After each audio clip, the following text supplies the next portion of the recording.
참 좋으신 우리 주님의 은혜와 평강이 오늘 이 시간 예배하는 우리 모두와 함께 하기를 기원합니다. 주일 오후 시간 늘 힘든 시간인 걸 잘 아는데요, 여전히 오늘도 예배의 자리를 사모하며 이 자리에 나오신 여러분 모두를 축복합니다. 우리 옆에 계신 분들과 함께 인사하시죠. 잘 오셨습니다.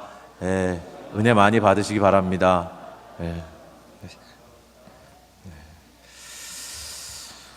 지난 주일 오후 예배 때 글로리아 찬양대 임명식을 거행하면서 그와 궤를 같이 해서 찬양에 대한 주제로 말씀을 나눴습니다. 찬양한다는 것이 과연 무엇인지, 그리고 우리는 왜 찬양해야 하는지에 관해서 성경적인 근거를 찾아가면서 함께 말씀을 나눴죠.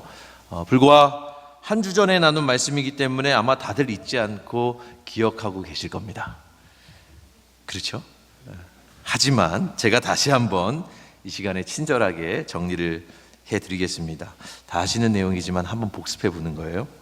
우리는 왜 찬양해야 하는가? 그 첫 번째 이유는 바로 찬양이 은혜의 반응이기 때문입니다. 찬양은 은혜의 반응이다. 하나님께서 우리에게 부어주신 은혜, 그 놀라운 은혜를 체험한 것에 대한 자연스러운 반응이 바로 찬양이라고 말씀을 드렸죠. 그리고 이어서 우리는 왜 찬양해야 하는가? 그 두 번째 이유는 찬양이 창조의 목적이기 때문입니다. 이 백성은 내가 나를 위하여 지었나니 나를 찬송하게 하려 함이니라. 이사야 43장의 말씀인데요, 주께서 이렇게 말씀하신 것처럼 우리 신앙인들은, 그리고 더 나아가 호흡 있는 모든 자들은 하나님을 찬송하기 위하여서 지음받은 존재들이라고 성경은 말합니다. 그것이 우리 신앙생활의 표준이 되는 성경의 확실한 증언이에요. 창조의 목적이 바로 하나님을 찬양하는 그 일에 있다는 겁니다. 그리고 세 번째, 우리가 찬양해야 하는 이유는 바로 찬양이 능력의 원천이기 때문입니다. 바울과 실라가 감옥에서 기도하며 찬양했을 때에 옥터가 움직이고 옥문이 열리고 또 그들을 결박했던 모든 것들이 일거에 다 풀려버렸던 것처럼 찬양에는 바로 그러한 신비로운 능력이 있습니다. 억눌려 있던 우리 인생의 문제들로부터 우리를 해방시켜줄 능력이, 그러한 힘이 바로 찬양에 있는 것이죠. 여러분, 그래서 우리는 찬양해야 하는 겁니다. 찬양이 은혜의 반응이고, 찬양이 창조의 목적이고, 또한 찬양이 능력의 원천이기에 날마다 우리는 할렐루야를 선포하고 일평생 하나님을 찬양해야 하는 거예요. 여러분, 이러한 사실을 오늘 다시 한번 기억하시고 하나님을 찬양하고 찬송하는 그 일에 더욱 힘을 내는 저와 여러분 모두가 되기를 기원합니다. 이처럼 지난 주일에 그 찬양에 관한 이러한 말씀들을 전하고 난 후에 지난 한 주간 고민이 참 많았습니다. 왠지 찬양에 관해서만 그렇게 얘기하고 끝내면 안 될 것 같은 그 이상한 사명감이 들어서 이번 주일에는 예배에 관한 이야기를 꼭 해야만 할 것 같았어요. 그래서 오늘 설교 제목을 이렇게 정했습니다. 우리는 왜 예배하는가? 우리는 왜 예배하는가? 그런데 사실 이렇게 설교 제목을 정해놓고 보니까 좀 그렇습니다. 사실 지금도 이 시간에 나와서 이렇게 성실하게 예배의 자리를 지키고 계신 분들에게 우리는 왜 예배하는가? 이 얘기를 전하는 게 맞나 싶더라고요. 왜냐하면 오히려 이 얘기는요, 우리는 왜 예배해야 하는가? 바로 이 얘기는 지금 없는 사람들한테 해야 되는 얘기거든요. 바로 이 자리, 이 예배의 자리에 나와 있지 않은 사람들이 들어야 하는 그런 얘기거든요. 그래서 여러분께 좀 부탁을 드리겠습니다. 오늘 말씀을 잘 듣고 가셔서 여러분이 전해 주십시오. 예배의 감격을 잃어버리신 분들에게, 예배의 자리로 나오지 않는 분들에게 여러분 오늘 말씀을 잘 듣고 가서 왜 예배를 회복해야 하는지, 왜 힘써 하나님을 예배해야 하는지 꼭 여러분들이 메신저가 되어서 전해주시면 좋겠어요. 자, 그러시려면 어떻게 해야 될까요? 이 시간에 졸음을 잘 견디시고 강단에서 선포되는 말씀에 우렁차게 아멘으로 화답해 주시면 감사하겠습니다. 네, 그렇죠. 자, 여러분 혹시 이런 이야기를 들어보신 적이 있으신지 모르겠어요. 어느 일요일 아침에 어머니가 쿨쿨 자고 있는 아들을 깨우며 말합니다. 얘야, 어서 일어나렴. 교회 갈 시간이란다. 그러자 아들은 투덜거리며 말해요.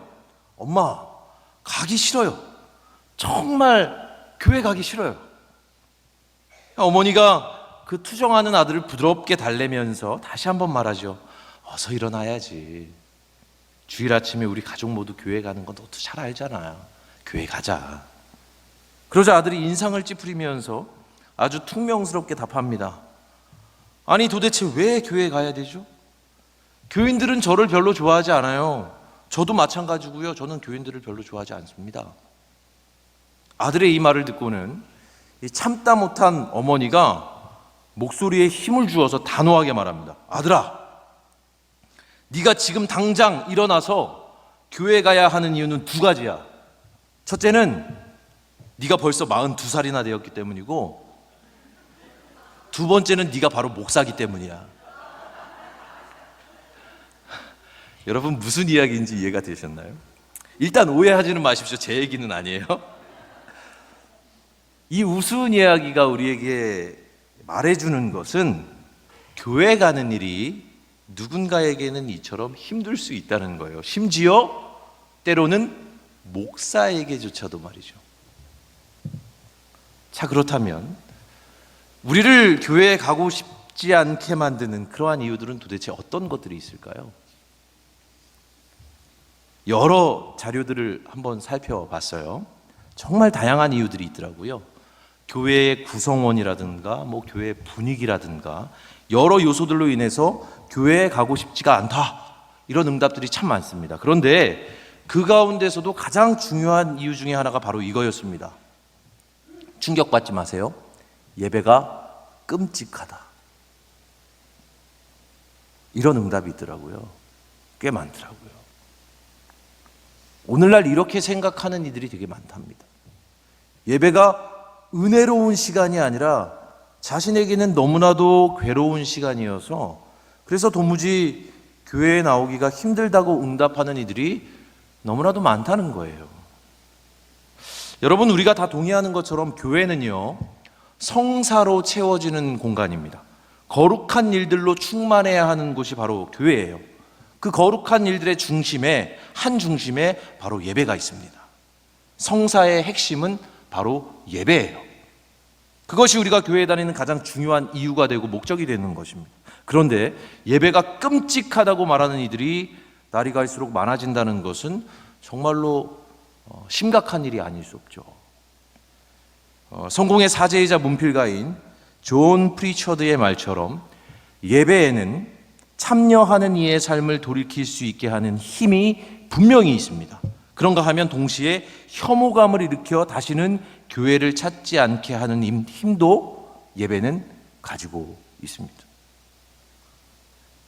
그래서 여러분, 우리는 도대체 어떤 예배를 드려야 하는지, 또 어떻게 예배를 드려야 하는지, 더 나아가 왜 예배를 드려야 하는지에 대해서 다시 한번 깊이 생각해 볼 필요가 있습니다. 물론 그렇다고 해서 우리가 예배를 혐오하는 이들, 곧 예배가 끔찍하다고 말하는 이들이 원하는 그런 예배를 제공할 수는 없습니다. 그들의 구미에 맞춰서 찬양을 부르거나 아니면 그들의 흥미를 유발하고 감동을 선사하는 그런 설교를 들려줄 수도 없죠. 하지만 우리는 책임 있는 그리스도인으로서 반드시 고민할 필요가 있습니다. 앞서 말한 것처럼 예배가 누군가의 삶을 돌이키게 만드는 긍정적인 힘을 가지고 있지만 동시에 다시는 교회를 찾지 않게 하는 파괴적인 힘도 가지고 있기 때문에 우리는 고민할 수밖에 없는 거예요. 예배에 대해서 말이죠. 그렇게 우리는 성사의 핵심이자 교회의 존재 목적인 예배, 곧 예배의 본질에 대해서 묻고 또 예배의 올바른 방향에 대해서 끊임없이 고민할 필요가 있는 것이죠. 그래서 이 시간에 우리 함께 잠시간 생각해 보고자 합니다. 도대체 우리가 왜 예배하는가에 대해서 말이죠. 아주 본질적인 질문이죠.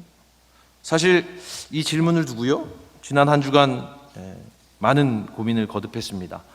성경과 여러 문헌들을 살펴보면서 도대체 우리가 왜 예배하는가에 대한 응답들을 쭉 정리를 하다 보니까요, 그 대강의 이유만 해도 10수가지가 훌쩍 넘습니다. 그런데 여기 다양한 이유들을 찬찬히 들여다보면서 종합을 해보니까 결국은 예배가 세 가지 관점에서 정리가 되더라고요. 오늘 이 시간에 그걸 좀 나누려고 합니다. 우리가 왜 예배하는가에 대한 성경적인 응답, 세 가지 관점에서 좀 접근을 하려고 해요. 자, 그러면 여러분 먼저 저를 따라서 한번 해보실까요? 예배는 하나님에 의해 드리는 것이다. 예배는 하나님에 의해 드리는 것이다. 여러분, 예배는 하나님에 의해서 드리는 행위입니다. 이게 우리가 예배하는 첫 번째 이유가 되는데요. 여러분, 성경 말씀을 한번 찾아보시죠. 이사야 55장 1절부터 3절까지의 말씀입니다. 이사야 55장 1절부터 3절까지의 말씀입니다. 자, 말씀이 조금 길지만 우리 다 같이 한 목소리로 읽어보시죠. 오호라, 너희 모든 목마른 자들아 물로 나오라. 돈 없는 자도 오라. 너희는 와서 사 먹되 돈 없이 값 없이 와서 포도주와 젖을 사라. 너희가 어찌하여 양식이 아닌 것을 위하여 은을 달아주며 배부르게 하지 못할 것을 위하여 수고하느냐. 내게 듣고 들을지어다. 그리하면 너희가 좋은 것을 먹을 것이며 너희 자신들이 기름진 것으로 즐거움을 얻으리라. 너희는 귀를 기울이고 내게로 나와 들으라. 그리하면 너희의 영혼이 살리라. 내가 너희를 위하여 영원한 언약을 맺으리니 곧 다윗에게 허락한 확실한 은혜이니라. 아멘. 자, 여러분, 너무나도 잘 아시는 말씀일 텐데요. 바로 이 말씀에서 주님은 무엇을 하고 계십니까? 무엇을 하고 계세요, 주님께서? 오호라, 너희 모든 목마른 자들아 물로 나오라. 돈 없는 자도 오라. 너희는 와서 사 먹되 돈 없이 값 없이 와서 포도주와 젖을 사라. 너희는 귀를 기울이고 내게로 나와 들으라. 그리하면 너희의 영혼이 살리라. 여러분, 여기에서 주님은 초청하고 계십니다. 초청하고 계시는 거예요. 목마른 자들, 곧 영혼이 목마른 이들, 돈 없는 자들, 곧 심령이 가난한 자들을 주님은 지금 부르고 계시는 거예요. 어디로 말입니까? 은혜의 강가로, 예배의 자리로 말입니다. 너희가 바로 이 예배의 자리로 와서 내게 귀를 기울이고 들으면 너희 영혼이 살리라. 주님은 약속하고 계세요. 여러분, 이처럼 주님은 목마른 자들을 부르시고 초청하십니다. 우리가 주님을 부르고 초청하는 것이 아니라 주님이 우리를 부르시고 초청하시는 거예요. 그래서 예배는 우리에 의한 것이 아니라 우리를 부르시는 하나님에 의해서 드리는 행위입니다. 하나님의 초청하심 속에서 우리는 예배하기 때문이에요. 돈 없이 값 없이 와서 포도주와 젖을 사라는 그 주님의 조건 없는 은총에 의해서 우리는 그 부르심에 따라 예배의 자리로 나아갈 수 있는 것입니다. 그래서 다시 한번 말씀드립니다. 예배는 하나님에 의해 드리는 것입니다. 하나님이 예배의 주체이십니다. 하나님께서 초청하십니다. 하나님께서 부르십니다. 그래서 우리가 예배할 수 있는 것이고, 아버지 되신 그분께서 우리를 부르시기 때문에 우리는 예배해야 하는 것입니다. 그렇게 할 때야 비로소 뭐라고 약속합니까? 우리의 영혼이 살리라. 우리의 영혼이 살리라. 그와 같이 약속하시는 겁니다. 여러분, 이것이 성경의 약속이에요. 자, 그러면 이제 우리는 왜 예배하는가에 대한 두 번째 응답에 대해서 한번 알아보겠습니다. 따라해 보실까요? 예배는 하나님 안에서 드리는 것이다. 네, 그렇습니다. 예배는 하나님 안에서 드리는 행위입니다. 다 같이 말씀을 한번 찾아보실까요? 이사야 1장 11절부터 12절 말씀입니다.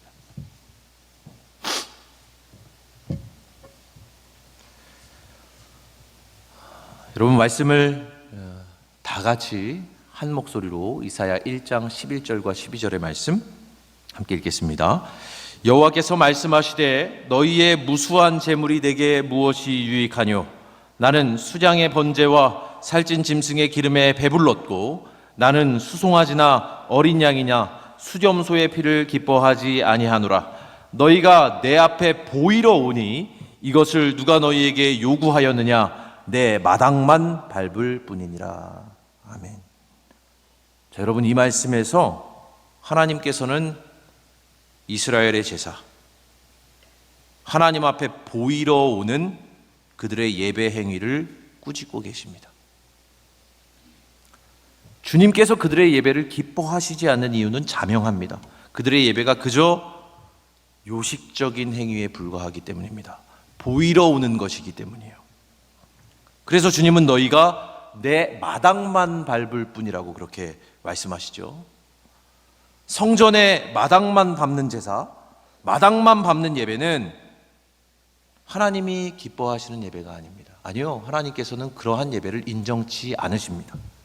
왜냐하면 그러한 예배는 하나님과의 깊은 만남을 의미하는 은혜의 지성소로 나아가지 못하기 때문이죠. 자, 그렇다면 온전한 예배는 무엇입니까? 그것은 바로 하나님께 보이기 위한 형식적이고 관성적인 예배가 아니라 영과 진리이신 성령 하나님 안에서 드리는 예배입니다.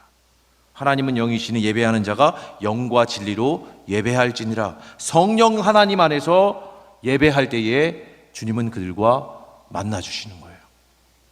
하나님은 성전 마당이 아니라 은혜의 지성소 안에서 넘치는 사랑과 긍휼로 예배하는 자들을 품어주십니다.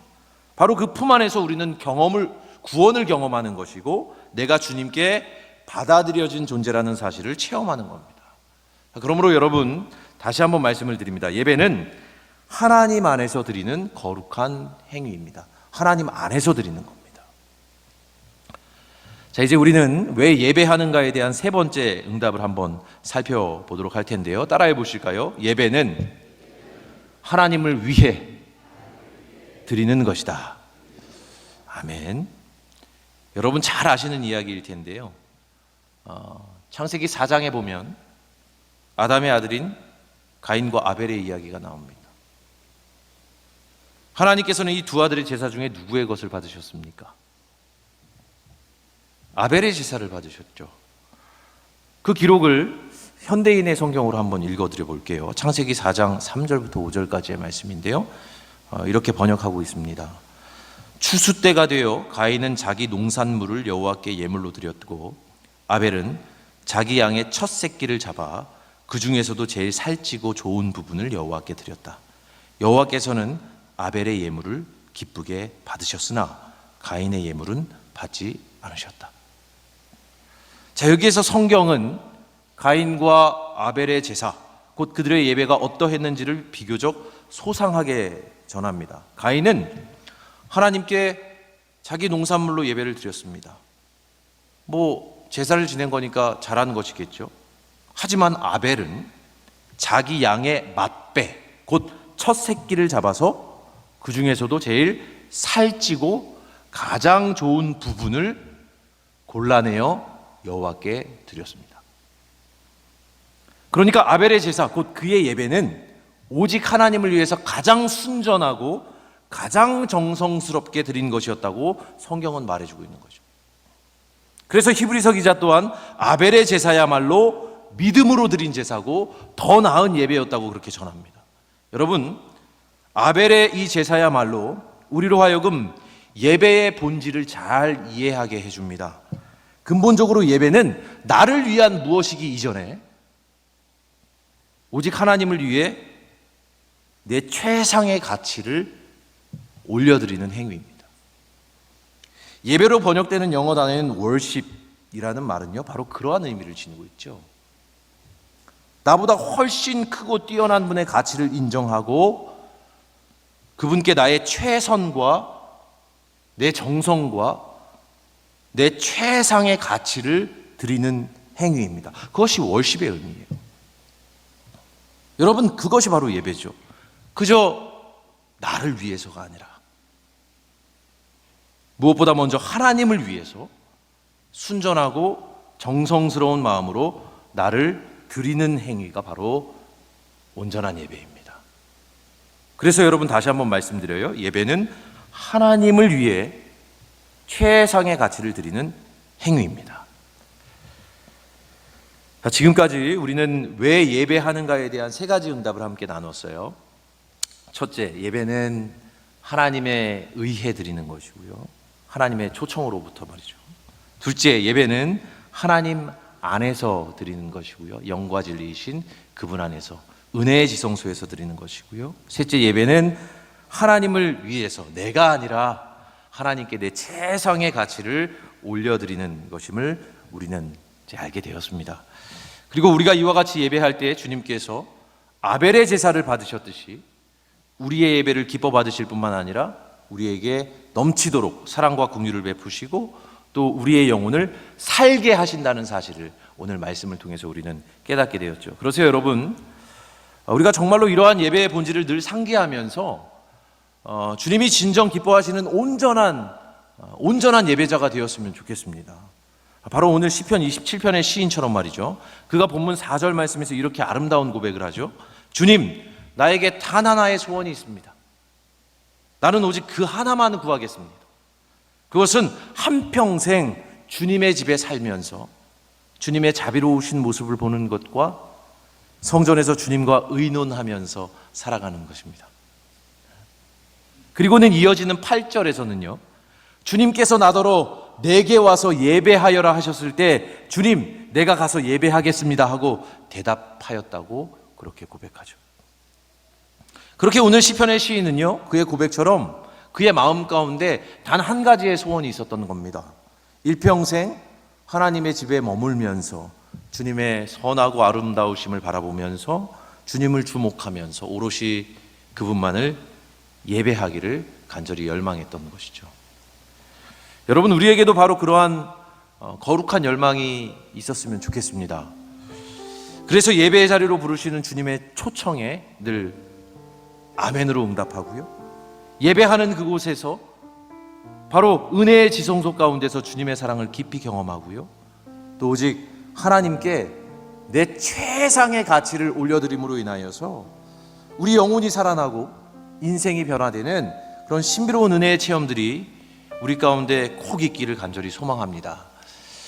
끝으로 여러분, 이 이야기를 하고 마치고자 하는데요, 여러분 들어보셨을 거예요. CCM 그룹 꿈이 있는 자유에서 활동했던 정종원 목사님이 작년에 책을 한 권 내셨어요. 예배가 보이니 삶이 보인다라는 제목의 책인데요, 그 책의 서두에서 아주 흥미로운 이야기를 하나 전해주십니다. 이야기의 내용이 이래요. 어느 선교사님이요, 자신이 키우던 고양이를 선교지에 데리고 갔어요. 그런데 주일 예배를 드릴 때마다 그 고양이를 집에 두고 가는 것이 너무 안타까워서 이제 예배하는 그 교회로 고양이를 데리고 간 겁니다. 그래서 그날부터는 예배당 한 구석에 예배를 드리기 전에 고양이를 꼭 묶어두고 그 다음에 현지인들과 함께 예배를 드린 거예요. 그렇게 매 주일 예배를 거듭하다가 이 선교사님이 건강상의 문제가 생겨서 한국으로 돌아오게 됐습니다. 그리고 그 현지인 교회는 현지인들이 자체적으로 예배를 드리기 시작한 거죠. 그런데 한국에서 그곳으로 선교사님 새로운 분을 한 분 파송을 하게 돼요. 그래서 그 선교사님이 그 원주민 교회에 가서 예배를 드리는데 이상한 광경을 본 겁니다. 예배를 드리는데요, 맨 처음에 예배를 시작하기에 앞서서 고양이를 묶어두는 거예요. 고양이를 묶는 거예요. 도대체 왜 그렇지? 예배를 드리는데 왜 고양이를 데려다가 저기다 묶어놓지? 당황했어요. 선교사님이 원주민 지도자에게 물어봤습니다. 왜 고양이를 묶어둡니까? 예배를 드리는데 왜 고양이를 묶어두죠? 그러자 원주민 지도자가 확신 있게 대답합니다. 예전에 계시던 선교사님께서 늘 그렇게 예배를 시작하셨습니다. 고양이를 묶는 것으로부터 우리의 예배는 시작되는 것입니다. 여러분, 그저 늘 드리는 예배라고 생각하면 이런 쓸데없는 일을 하게 되는 거예요. 예배가 형식적이 되어버리면 이런 일들이 생기는 겁니다. 예배가 관성적이 되어버리면 질문이 사라지고요, 예배의 본질은 없어지는 겁니다. 마치 고양이를 묶어두는 그 행위처럼 껍데기만 남은 예배가 될 수 있는 거예요. 그래서 우리는 오늘 질문한 겁니다. 우리는 왜 예배하는가? 왜 예배해야 하는가? 여러분, 모쪼록 오늘 나눈 말씀대로 하나님에 의해서, 하나님 안에서, 그리고 하나님을 위해 예배함으로 예배의 참된 가치를 실현하고 이를 통해서 더욱 충만한 하나님의 은혜를 경험하는 저와 여러분 모두가 되기를 간절히 축원합니다. 오늘 이 시간에 함께 나눈 말씀 기억하면서 이 시간 찬양하며 좀 고백했으면 좋겠어요. 주님, 내가 정말 내 인생 가운데 단 한 가지 소원을 품고 살아가기 원합니다. 주님의 성전을 사모하고 주님과 함께하며 주의 사랑 안에 머물며 주님을 예배하기 원합니다.